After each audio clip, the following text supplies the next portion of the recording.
मालवणच्या सांस्कृतिक क्षेत्राच्या दृष्टीने महत्त्वाच्या असलेल्या मामा वरेरकर नाट्यगृहातील असुविधांबाबत आता नामांकित नाट्य कलावंतांनीच तीव्र नाराजी व्यक्त केल्याने नाट्यगृहाच्या दुरावस्थेचा प्रश्न पुन्हा एकदा ऐरणीवर आलाय.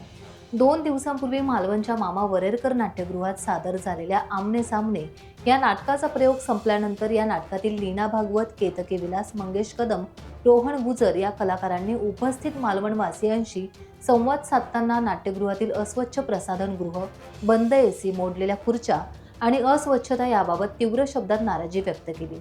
कलाकारांच्या या नाराजीने नाट्यरसिकही खिन्न झाले.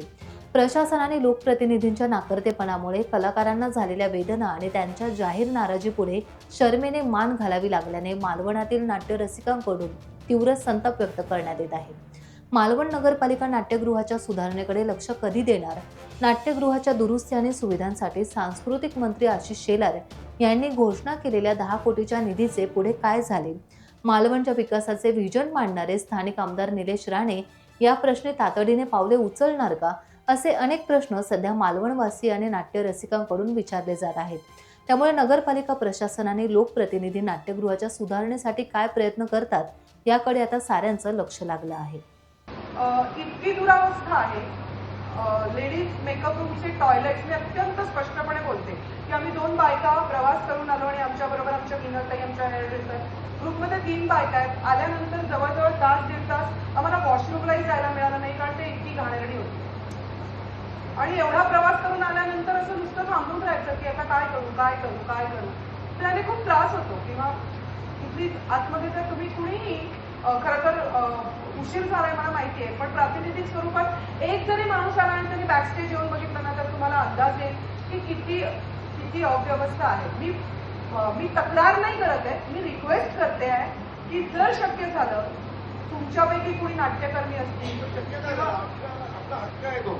नाटक चांगल्या परिस्थितीमध्ये आपला हक्क आहे, तो हक्क आपण काय नाही करून घ्यायचा. तर तुम्ही पण जागेवर आणि जरा कोण काय नगर परिषद काय कोण असतील त्याला जाऊन सांगा ना कोणीतरी की हे काय करते दुरावस्था. लोकांना नाटक नाही करू शकत. मागच्या खुर्च्या बघा, 300 खुर्च्या फुटलेल्या आहेत. व्यावसायिक नाटकाने करायचं काय? हा पहिला सीट इथे तुटलेली आहे इथे. काय म्हणजे आपण किती सहन करायचं प्रेक्षकांनी आणि नटांनी. आणि मला घामाने थपथपलेली म्हणजे आता हे सॉरी कंप्लेंट केली आहे, पण तुम्ही पण काहीतरी हे सगळं मी गोड शब्दात सांगितलं, भागवती शब्दात सांगितलं. पण प्लीज जर काही शक्य झालं तर नक्की करा, कारण खूप त्रास होतो. आणि वाईट याचं वाटतं की मुंबईहून प्रवास करून खूप आतुरतेने आम्ही इथे येतो आणि आम्ही आमचं बेस्ट देऊ शकत नाही. तर जर शक्य झालं तर नक्की यात तुम्ही पुढाकार घ्या, आमच्या परीने आम्ही पुढाकार घेऊ. आणि थँक्यू सो मच. टाइम्स डिजिटलला लाईक करा, सबस्क्राईब करा, शेअर करा आणि बेल आयकॉन दाबायला विसरू नका. पाहत रहा टाइम्स डिजिटल.